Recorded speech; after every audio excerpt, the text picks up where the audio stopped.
like to reserve 2 minutes for rebuttal, please. Okay, go ahead when you're ready, please. Good morning, and may it please the court. Elizabeth Harris on behalf of the state of Washington. This case is about ensuring a fair outcome for non-parties to a consent decree. When Washington was denied its day in court by the dismissal below, it was denied the chance to protect its interests in the state's environment and to secure a remedy that would clean up polluted waters in violation of both Supreme Court and Ninth Circuit precedent. Could you please explain the difference between a government enforcement action and a government citizen suit? Are they different? Yes, they are, Your Honor.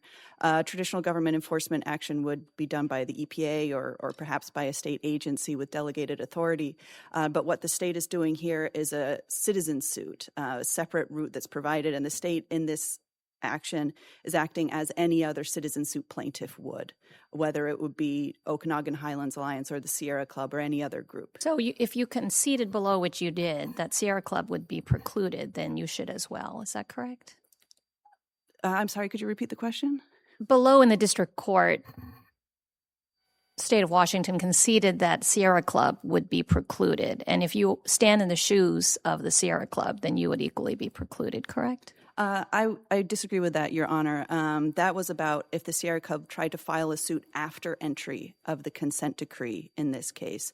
Whereas Washington, because it was in a consolidated case with Okanagan Highlands Alliance, filed its suit contemporaneously with OHA and litigated it within a consolidated action over a period of years. And so that changes the claim preclusion analysis with respect to the state here. But if the Sierra Club were to join the suit after Washington and the OHA consent decree wasn't a final judgment, the Sierra Club would be able to join or not? If the Sierra Club were able to join before entry of the consent decree? No. You said, I understand you say a consent decree was not a final judgment, right? It was not a final judgment with respect to the whole case. It was a final judgment with respect to OHA, but not... OHA. But if Sierra Club wanted to join, why wouldn't it be permitted to join on the same grounds as the state staying in the suit? Because that would be taking an action subsequent to entry of the consent decree. But I don't understand the difference, because if a consent decree is not a final judgment, why then would the Sierra Club be precluded?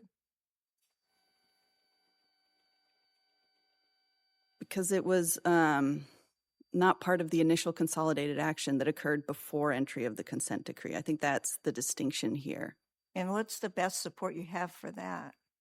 That in the Arizona v. California Supreme Court's case that says when you have a consolidated action, claim preclusion doesn't apply strictly. You turn to the principles of claim preclusion to determine whether or not somebody is claim precluded. And here, those principles don't support dismissal of the state's case. So if the state had filed after the OHA consent decree, the state would equally be precluded? I think so, Your Honor, and you could follow a standard claim preclusion analysis there under the Taylor factors for non-party preclusion. But that's not what happened here. The state was filed contemporaneously with OHA. So let me get this straight. So we got two separate citizen suits, one filed by the environmental organization and one filed by the state. They are then consolidated. The environmental organization then settled separately without involving the state. Correct. And your argument is that you would not have settled on these terms. Yes, Your Honor. The state is looking for the opportunity to seek additional relief. And what is the additional relief? We're looking for additional relief to hold Kinross Gold USA Incorporated financially liable for performing the remedial actions at the site. We're looking for the opportunity to argue that both Crown and Kinross should implement remedial actions at the site that actually clean up the pollution that our experts have identified, where the consent decree now is more focused on investigations. As I read the consultant's consent decree, it doesn't really require the defendant to do very much. It requires a plan to create a plan. Yeah, it requires a significant amount of investigation given the complexity of the site. But it doesn't seem that there's a whole lot that's mandatory once the investigation is completed. Yes, you're right, Your Honor. There's an obligation to create a plan to clean up the site, but the consent decree itself does not specify which actions Crown and Kinross can take to actually remove the pollution at the site. And the state's argument is that if we, the state, had been consulted and had been asked to settle the suit that we had that was consolidated, we would never have settled on these terms. That's right, Your Honor. We were looking for additional, there's actions that our experts have identified that don't require additional investigation to be implemented and actually remediate part of the site. Right. Well, that goes, of course, to the remedy. But in terms of your interest in OHA and whether they're actually aligned within the meaning of the third Taylor exception, I believe you've asserted that Washington's interests are necessarily broader. And is that solely because Washington is a sovereign? No, Your Honor. I would say that Washington's interests are broader, but I think what's more important is that they're different. How are they different? The state has an interest in ensuring clean water for its citizens to be able to drink. The state owns all the wildlife and owns all the waters here, whereas... It just seems a stretch to say that out in the Puget Sound and the San Juan Islands and the birds are somehow within this broader interest, which have nothing to do with this lawsuit. How do you square that? Well, I think that even in the area around the Buckhorn Mountain Mine, the state has different interests than the members of OHA. So, I'm sorry. But I'm trying to really square what you said in your brief, which was, we have this interest in the whole state and all the fish and all the wildlife. But now you're saying really we're looking at the geographic area surrounding this lawsuit in the Okanagan. Well, I think our interests in the area around the mine flow from those broader interests throughout the whole state. And where impacts from the mine, the contamination that's escaping from the mine flows along these waterways into the Columbia and eventually the ocean. The state also has an interest in that. But I'm not sure this is fatal to your case in my view, but it sounds to me you're making arguments that the state is here suing as the state, but that's not what the state's doing. The state is suing here as a citizen, and I think the state here, because of the suit it has chosen to bring, is indistinguishable from a citizen. I agree. The state's indistinguishable from another citizen group, but so I don't think you can then say, but the state has special interests. You can say that the state suing as a citizen would not have settled on these terms. You could say this looks like a sweetheart deal. You can say they bought off the environmental organizations for $3 million, and this is not a settlement that we ever would have agreed to acting as a private party. But I don't think you can say that because the state has different interests, because it is a state, you can object on that ground. I see your point, Your Honor, and I think it's not that the state is a state that creates the different interests. It's just the state has different interests than OHA in the same way that any other citizen suit plaintiffs might have different interests. But it seems like the interests are aligned, right? You alleged basically the same violations. You sought the same relief. You might now disagree as to exactly what the settlement terms were, but that doesn't seem the question that we have to answer, right? Were your interests in the litigation aligned? Same causes of action, sought the same relief, even though may have a different standard for settlement. So how does that really impact your interests being aligned? Well, I think our interests here, as we've noted, are different, but also the interest in the relief is different. The state wants a remedy that actually addresses the pollution and removes what's there and stops more from coming out, which this consent decree provides a path to that, but doesn't actually require it. All right. Do my colleagues have any more questions? Or you had about 50 seconds, but we'll give you 2 minutes for response. If there's more. Okay, we'll give you 2 minutes for rebuttal. Thank you. Okay. Thank you.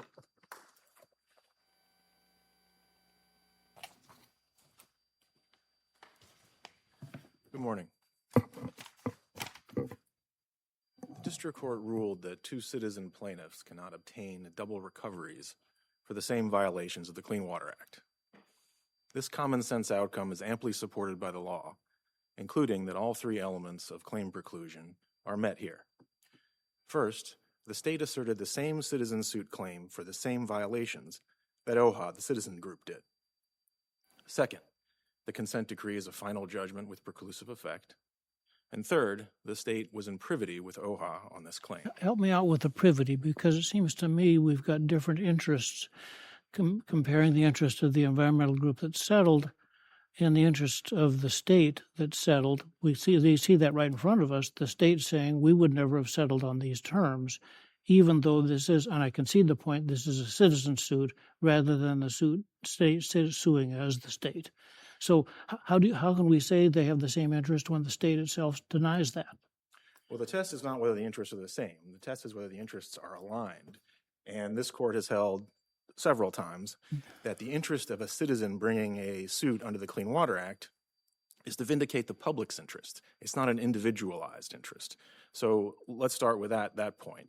And secondly, when they say that they would not have entered this settlement, they had an opportunity to object to it. And that is the mechanism that's the Clean Water Act provides to address those kinds of concerns. But that Would 45 that have days would that have then prevented the consent decree from being entered? Potentially.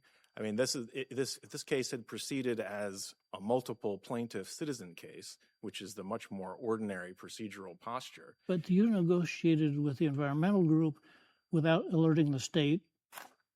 The state the state learns this, and then a day later, the consent decree is entered, and the state had no ability to participate. Well, that's not accurate, Your Honor. This was What's the end wrong of with the narrative I just gave you, that the negotiations between your company and the environmental group were not revealed to the state until a day before the consent decree was entered? Is that wrong? Because those negotiations were the end. Is my statement wrong? In the sense, yes, in the sense that these were negotiations that that began with all three parties under the supervision of the magistrate judge for the better part of a year. When those three-party negotiations broke down, then my client was able to negotiate a settlement with the Okanagan Highlands Alliance alone. Okay, so let me make sure I understand it then. So when the negotiations among all three broke down, the negotiations with the environmental group proceeded between that group and your company. Correct, Your Honor. Then the consent decree is entered a day after the state is alerted to what happened in those negotiations. No, that's inaccurate, Your Honor. Okay, so what did happen? The consent decree was filed. There is a 45-day waiting period where it is. I'm talking about what leads up to the consent decree being filed. Okay, yes. The state was not a party to the post-mediation negotiations between my client. Did the state first learn about the consent decree agreement between your client and the environmental organization? I wasn't party to the conversations between the environmental group and the state, but I think it was a matter of days or weeks before it was lodged with the court. I think the answer is 1 day. Okay. And then the state had an opportunity, because that was filed as a motion to enter jointly by my client and by the environmental organization. The state had an opportunity to oppose that motion. They chose not to do so. Well, wait a minute. They chose not to do so. They had a day to do it because the negotiations are revealed, and then the next day the consent decree is entered. No, that's not accurate, Your Honor.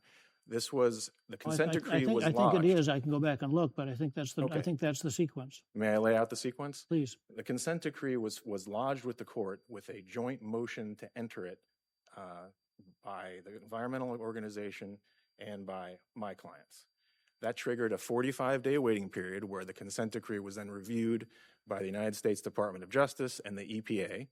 Once they had a chance to weigh in, they provided their letter to the court, which is in the record, where they But did see, not I think oppose. that's the answer. You just said that 45-day window is for the EPA to decide whether it's going to object. That's not a requirement that the CWA imposes on the state to object within the 45 days. The state had a right? period to object as well, because this was filed as a motion in the lawsuit. The state could have responded with an opposition. They had a chance under the rules of the court to file an opposition brief. But why would, the difficulty I have is the result of your position is that the first to settle in this consolidated suit then controls the entire suit.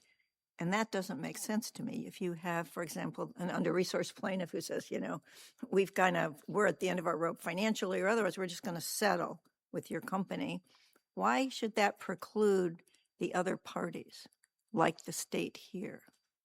Well, as a legal matter, precludes another party because this is a single claim, a claim on behalf of the public. Yeah, there but the are- settlement may not be what the other party wants or other parties if there's, if the Sierra Yes. Club had magically appeared, for example. True, and that happens fairly often, Your Honor, Right. because there are multi-party plaintiff citizen suits, and there are mechanisms and safeguards to account for that. I mean, typically what happens is the plaintiffs get together and they negotiate and they horse trade and they cooperate. Right. In a situation where, analogous to this one, where one plaintiff wants to settle and maybe another plaintiff does not, the mechanism is to object to the court and say this settlement is inadequate, it doesn't address our concerns. It is also to comment to EPA and the Department of Justice and say this settlement is inadequate and doesn't address our just concerns. to understand your point, that the state's avenue would have been to object during the 45-day period that the settlement wasn't broad enough or didn't include everything that they wanted, and then that would either upend the consent decree or it would go forward. I think they had two options. They could have, the most direct and obvious option was to file an opposition brief to the district judge and say, don't enter this as a final judgment on this citizen claim. We don't think it's adequate. We don't think it addresses all of our concerns, et cetera. They chose not to do that. The other avenue was to go to EPA or the Department of Justice and make the same case. They chose not to do that either. Instead, Justice Department comes in and says, we have no objection to this consent decree. It's sufficient to deter these violations. And the court makes the findings that were required by this court's precedent. This settlement is fair, adequate, equitable, furthers the interests of the Clean Water Act, et cetera. But if I can return to your question before, Judge Fletcher, because I think there's been some suggestion here that this settlement might have been collusive or inadequate. There's a couple of points that I think need to be made to address that potential concern. First of all, the state and the environmental organization shared the same experts. And in that year-long mediation overseen by the magistrate judge, there were numerous sessions where those experts, jointly retained by the environmental organization and the state, negotiated directly with the experts retained by my clients, including some sessions without lawyers present.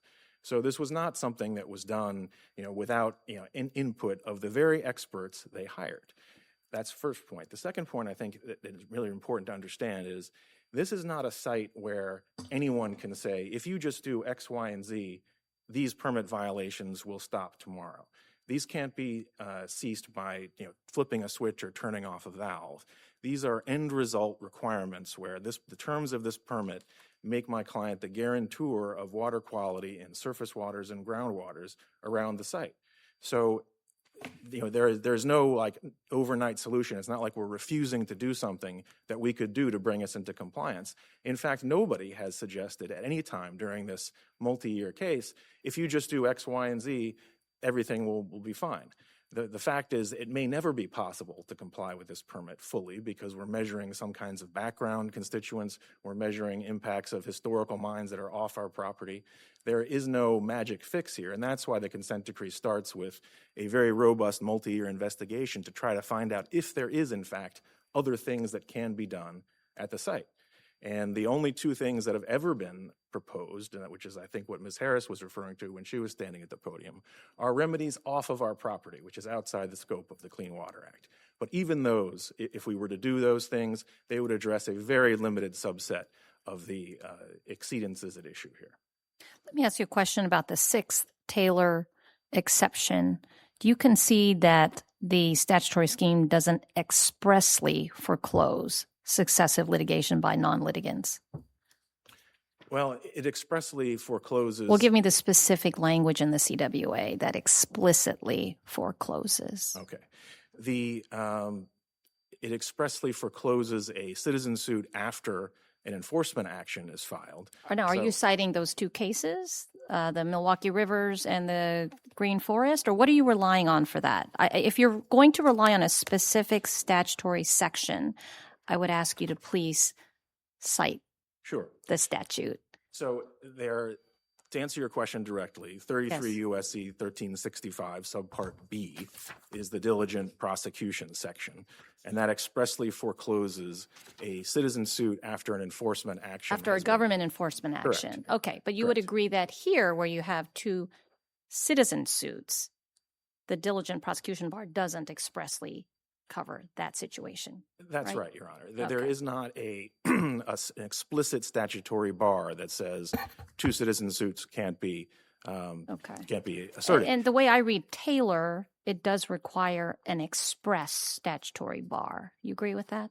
Well, I don't think that's entirely clear from the Supreme Court's decision. We're trying to interpret. It's a quote, expressly foreclose successive litigation by non-litigants. You don't read that as an expressly foreclose? Well, Your Honor, it's two sentences in that opinion, and it's citing two older Supreme Court cases. I think one which is sort of an extended footnote. I understand what Your Honor is saying. I mean, you know, we're supposed to do what the Supreme Court says, and it's a pretty clear sentence. I understand, Your Honor. I'll make 2 points. First, they also then provide a series of examples of the types of laws to which that kind of preclusion would apply. One of them, I believe, is a quo warranto action, which is a challenge to someone's qualifications to hold a public office. We looked at the quo warranto statute in the D.C. Code. That doesn't contain that kind of statutory bar. But more importantly, They cite bankruptcy, probate proceedings. yes, they do, Your Honor.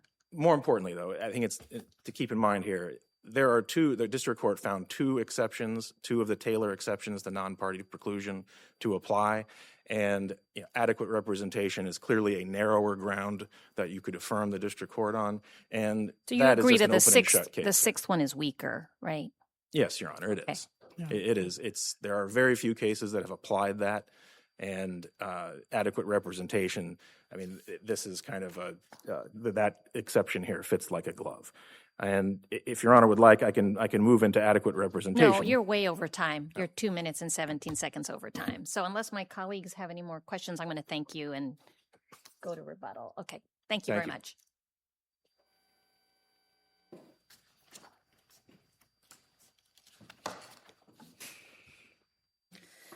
Your Honors, I would like to point out that Crown is adding in process to the Clean Water Act that is not written into the statute by saying that the state had an obligation to object or even to reach out to the EPA or DOJ regarding the consent decree. So why didn't the state object once this plan comes forward?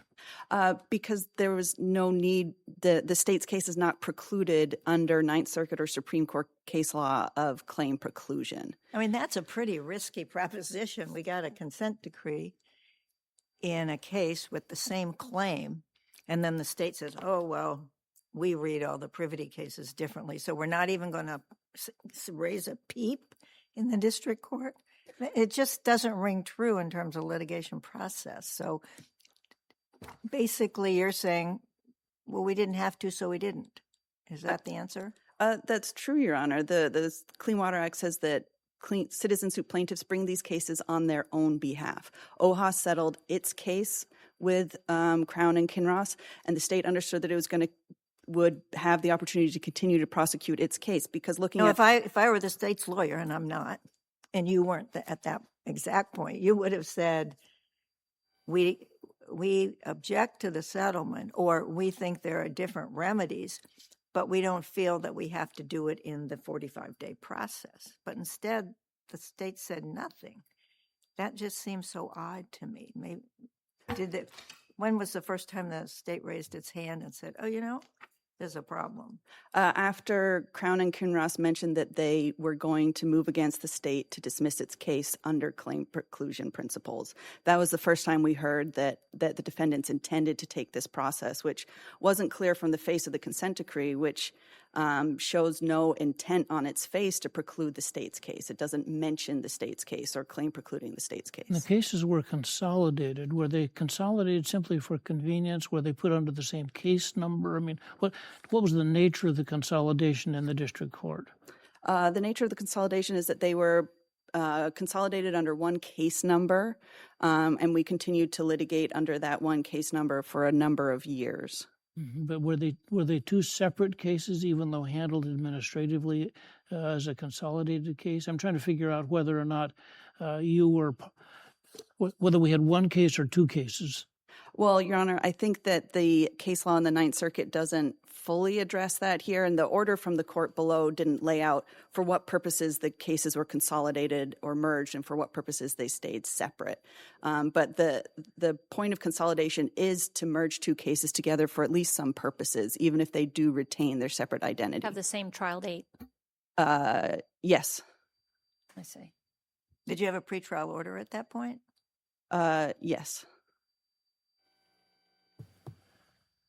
So when, I guess it's Crown at the November 14, 2024 hearing said the consent decree didn't dispose of the state's claims, but he believed the claims were barred by claim preclusion. Is that your first notice or when, and did you respond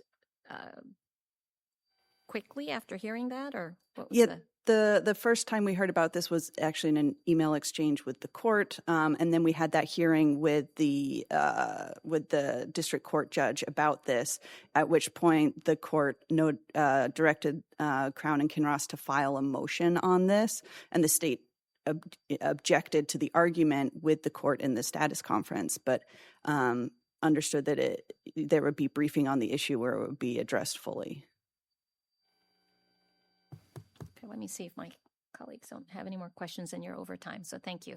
Okay. All right. I want to thank all counsel for their very helpful arguments, and we'll submit this case now. Okay. Thank you.